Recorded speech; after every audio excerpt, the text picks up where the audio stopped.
Damos paso a la doctora Ana Teresa Ribeiro, quien nos acompaña desde Portugal, con la ponencia Cambios recientes en el papel de los sindicatos en el sistema jurídico portugués. Hola, buenas noches. Para mí es buenas noches. Aquí en Portugal ya es prácticamente medianoche, pero buenas tardes para ustedes que están ahí en Colombia. Es un placer muy grande estar aquí hablando con vosotros sobre temas de derecho de trabajo, sobre los desafíos, los retos de los derechos de trabajo, y hacerlo aquí con los compañeros de Colombia.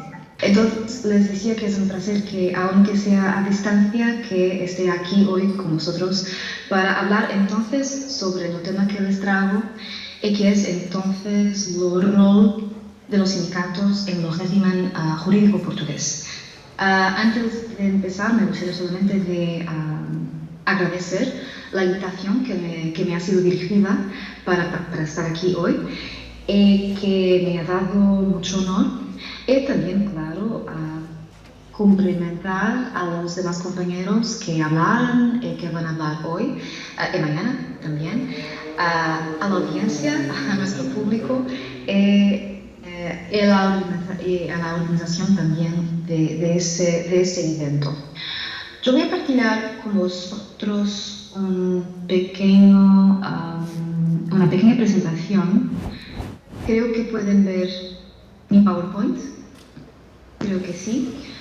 Si tienen algún problema, por favor, me dicen y lo podemos corregir.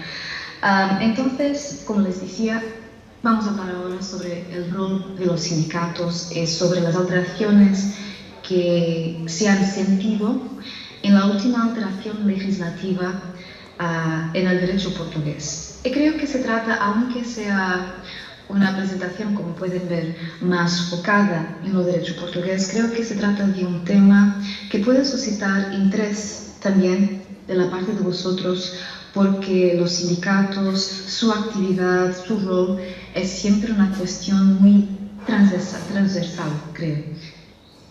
Entonces, para que puedan comprender un poco mejor las observaciones que yo voy a hacer, solamente para que tengan una idea de cómo funciona nuestro sistema, voy a hacer un conjunto de notas muy introductorias. Eso es siempre necesario porque las relaciones colectivas, los sindicatos, son siempre materias, son siempre dominios en los cuales se puede sentir mucho el pendor nacional, porque las relaciones colectivas son siempre dependientes del aspecto social, de la evolución histórica, de la situación económica, y entonces no hay un sistema que sea totalmente igual a un otro. Por ejemplo, basta cruzar a la frontera aquí, vamos a España, el régimen que ahí tienen no es lo mismo que tenemos aquí en Portugal. Lo mismo se pasa en Francia,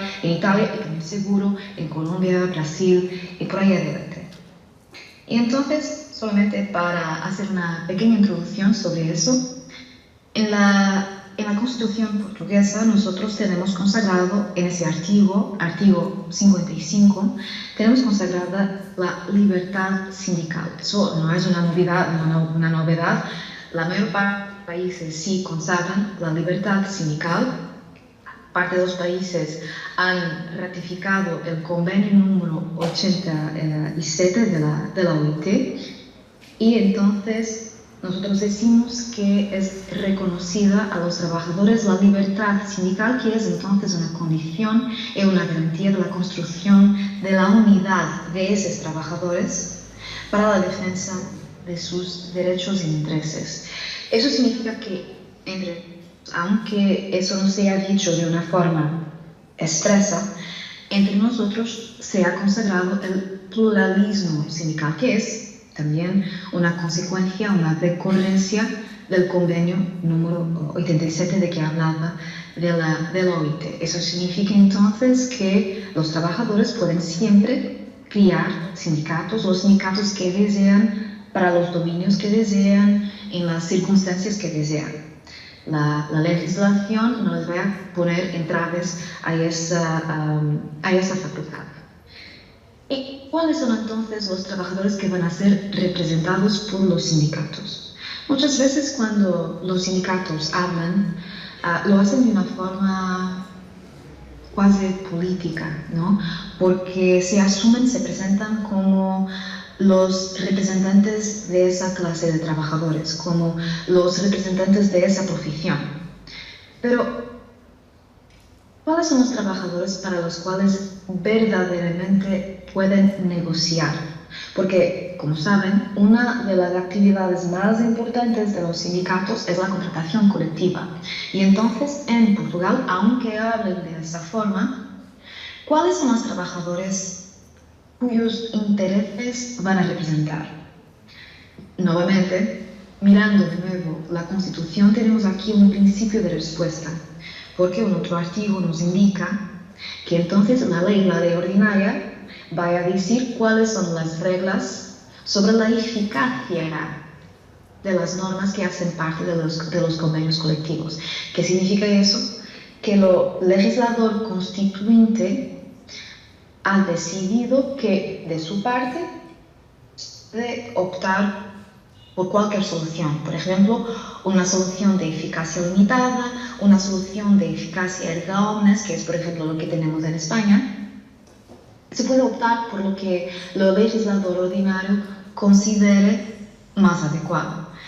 Y nuestro legislador ordinario sí hizo una opción que encuentran aquí en el Código de Trabajo y entonces ha determinado que los convenios colectivos van a vincular los empleadores que los han suscrito, que los han firmado, o entonces que sean miembros de una asociación de empleadores que lo tenga hecho, así como los trabajadores a su servicio que trabajan para ellos y que sean también miembros de la asociación sindical que tenga firmado ese convenio.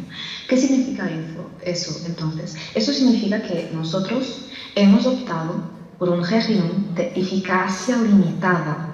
Los convenios solamente se van a aplicar a los trabajadores que son miembros de los sindicatos y que además trabajan para empleadores que también son vinculados a esos instrumentos porque ahora los han firmado o entonces son miembros de asociaciones que lo vigilan. Eso significa entonces que en la práctica, en el régimen portugués, y eso también se observa en otros países, hay una conexión muy fuerte entre la actividad de los sindicatos y los trabajadores que son sus miembros o que entonces pueden vir a ser sus miembros en el futuro. Y que pueden entonces, porque son esos, entonces, en principio, los trabajadores que van a beneficiar de los convenios que han sido firmados por esos sindicatos.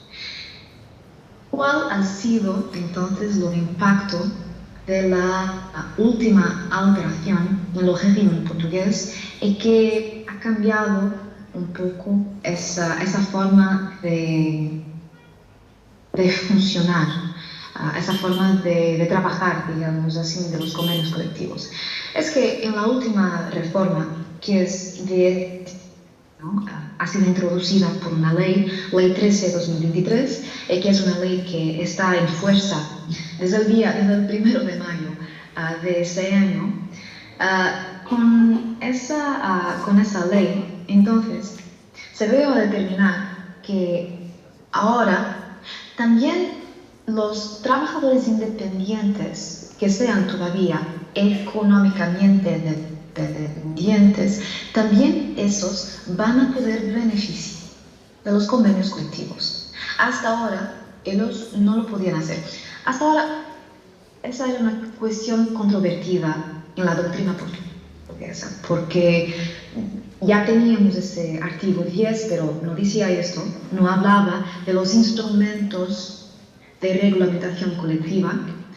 Hablaba solamente de derechos, se decía solamente que esos trabajadores tenían derecho a usufruir de los derechos de personalidad, igualdad, salud, seguridad, pero nada se decía de la contratación colectiva. Y entonces teníamos una controversia en nuestra doctrina porque algunos autores, por ejemplo, decían que sí, que los prestadores económicamente dependientes también deberían poder usufruir de los convenios, porque se encuentran en una situación equiparable, porque eso, por ejemplo, resulta de los instrumentos internacionales que vinculan el Estado portugués, por ejemplo. Pero había un otro sector de la doctrina que decía no. La libertad sindical, la contratación colectiva han sido pensadas, decía ese sector, solamente para los trabajadores que sean subordinados. Esos no lo son, entonces no pueden usufruir de esos convenios. Ahora, en 2023, finalmente hemos tenido un avance en la legislación para contestar a esa cuestión y la respuesta ha sido que sí, pueden entonces usufruir de convenios. Pero, ¿cómo? Esa cuestión es desarrollada en el artículo siguiente, que también ha sido introducido por esta reforma, que es entonces el artículo 10A de trabajo, que es un artículo nuevo y que entonces determina que esas personas, esos prestadores independientes, pero económicamente dependientes, van entonces a tener derecho a ser representados por una asociación sindical, también por una comisión de trabajadores, eso es como un comité de empresa. Tienen también derecho a la negociación de instrumentos de reglamentación colectiva de trabajo a través de asociaciones sindicales, tienen derecho a instrumentos que ya existan, pero noten sobre todo esa parte de tienen derecho a ser, la A y la B tienen derecho a ser representados por sindicatos y tienen derecho también a ser a la negociación de convenios a través de asociaciones sindicales. Pero después, el número 2 de esa norma acrecenta tiene de ser desarrollada, todavía más desarrollada, por una legislación específica que todavía no tenemos. Y en esa legislación se va entonces a determinar lo acompañamiento de esos trabajadores por comités de empresa, por asociaciones sindicales. Se va a determinar también que, por ejemplo, vean que los convenios que sean negociados para esos trabajadores deben requerir una consulta previa de las asociaciones que representan, las asociaciones de trabajadores independientes que todavía no son sindicatos y que sean representativas de esos trabajadores y otras cosas más. Entonces, la duda que ha surgido junto de la doctrina portuguesa es ¿qué significa eso? Esos trabajadores que entonces pueden ser representados por sindicatos, esos trabajadores que entonces pueden usufruir de convenios colectivos, ¿se pueden también tornar miembros de un sindicato? Porque la ley aquí, lo pueden ver, no lo dice de una forma directa. Y la verdad es que por ejemplo, cuanto más yo leo ese conjunto de normas, la verdad es que las tengo que el legislador tenga de verdad pensado en permitir, pensado en admitir que esos trabajadores se pueden tornar miembros de los sindicatos. Me parece, es una cosa, yo lo sé, un poco rara, pero me parece que no se ha pensado en extender también esa posibilidad. Todavía, como les he dicho, tenemos que ver lo que vaya a determinar esa legislación específica que todavía tiene de ser aprobada. Pero yo no estoy segura que se venga a determinar eso, porque, por ejemplo, si esos trabajadores independientes, económicamente dependientes, si se pueden, por ejemplo, tornar miembros de un sindicato, entonces porque se va a determinar aquí que para negociar un convenio, los sindicatos todavía tienen de consultar otras asociaciones. Eso sería una injerencia en la libertad sindical, porque los sindicatos, cuando están ejerciendo una actividad de representación de sus miembros, no tienen que cuestionar otras asociaciones y pedirles su opinión, y pedirles que digan si están de acuerdo, lo que piensan sobre eso.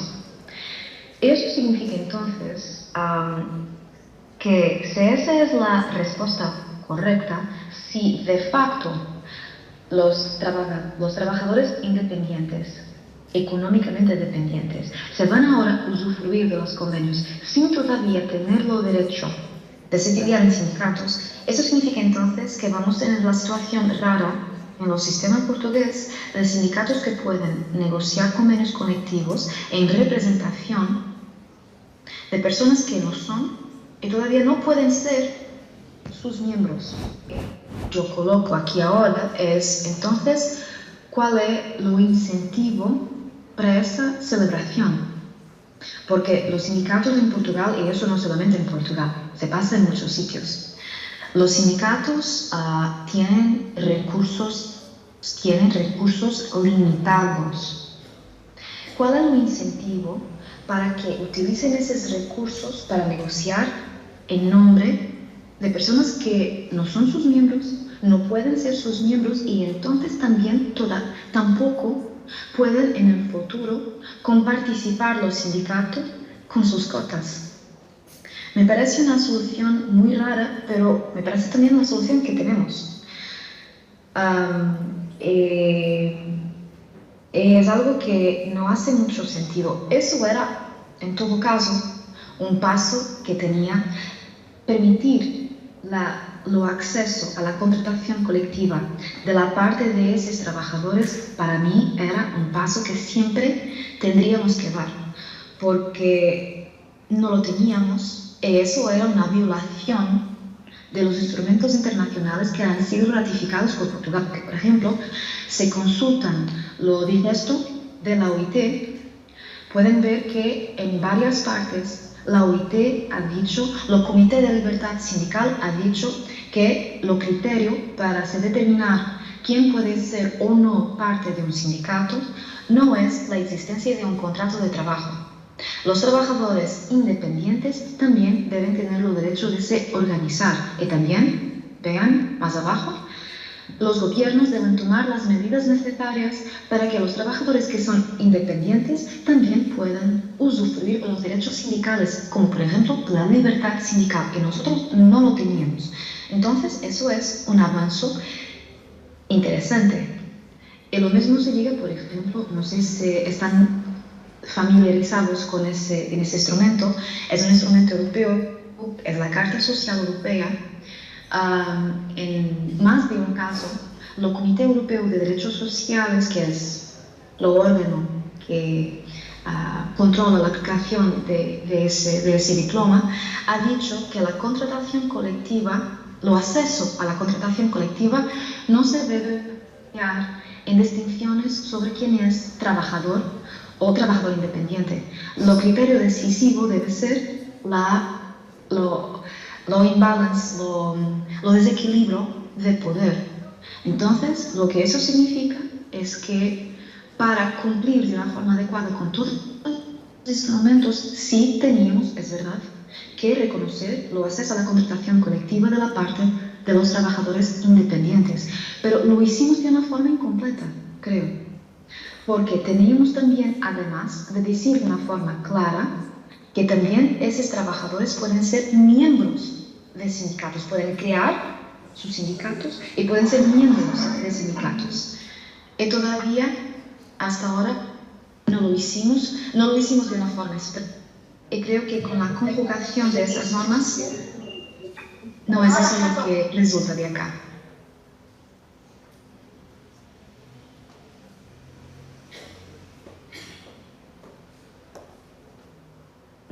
Yo estoy llegando a la parte final de mi presentación, de mi ponencia, era sobre todo sobre esa cuestión que les quería hablar, sobre la disonancia que tenemos ahora entre la representación, la negociación, la representación sindical y la negociación de convenios colectivos.